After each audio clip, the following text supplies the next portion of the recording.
সময় ফুরিয়ে আসছে শেখ হাসিনার, বাড়ছে বিপদ, কমছে অপশন। ক্ষমতা হারানো শেখ হাসিনা 4 সপ্তাহ ধরে ভারতে পালিয়ে আছেন, তবে সেখানে আর বেশি থাকা হচ্ছে না তার। দ্রুতই সিদ্ধান্ত নিতে হবে হাসিনাকে। তাকে নিয়ে বিপাকে পড়েছে ভারতও। শঙ্কা আর অনিশ্চিত ভবিষ্যৎ নিয়ে আর কতদিন ভারতে থাকতে পারবেন হাসিনা, এই মুহূর্তে তার হাতে থাকা অপশনগুলোই বাকি। বিস্তারিত থাকছে বাস নিউজের প্রতিবেদনে। বাংলাদেশ থেকে পালিয়ে গিয়েও স্বস্তিতে নেই সাবেক প্রধানমন্ত্রী শেখ হাসিনা। হত্যা সহ এখন পর্যন্ত তার উপর হয়েছে শতাধিক মামলা। পালিয়ে থাকায় মামলাগুলো নিয়ে আন্তর্জাতিক আদালতে যাওয়ার প্রস্তুতিও চলছে।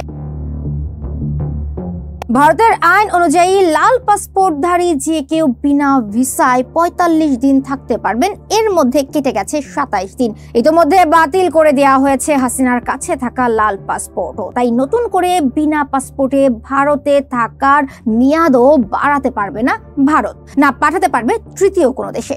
এই অবস্থায় হাসিনার হাতে থাকা অপশনও কমতে শুরু করেছে। এখন হাতে থাকছে মোটে 2টি অপশন। হয় তিনি ভারতে রাজনৈতিক আশ্রয় চাইবেন, নয়তো মামলা কাঁধে নিয়ে দেশে ফিরে আসবে। শেখ হাসিনা যে দ্বিতীয় অপশন বেছে নিবে সেই সম্ভাবনা ক্ষীণ।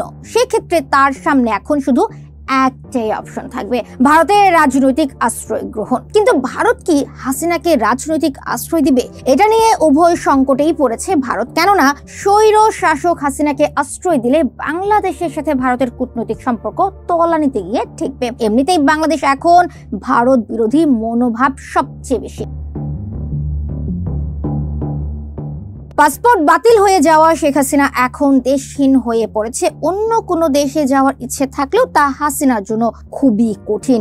মোদির ভারত এখনো হাসিনাকে ঘিরে স্বপ্ন দেখছে। তবে রাজনৈতিক নেতারা হাসিনা প্রশ্নে মোদি প্রশাসনকে আরো সতর্ক হওয়ার পরামর্শই দিচ্ছে। গণহত্যার অভিযোগে অভিযুক্ত হতে যাওয়া পৃথিবীর কোনো গণতান্ত্রিক দেশ তাকে গ্রহণ করতে চাইবে না। সময় যত গড়াচ্ছে বাংলাদেশ নিয়ে ভারতীয়দের মনোভাবেও পরিবর্তন আসছে।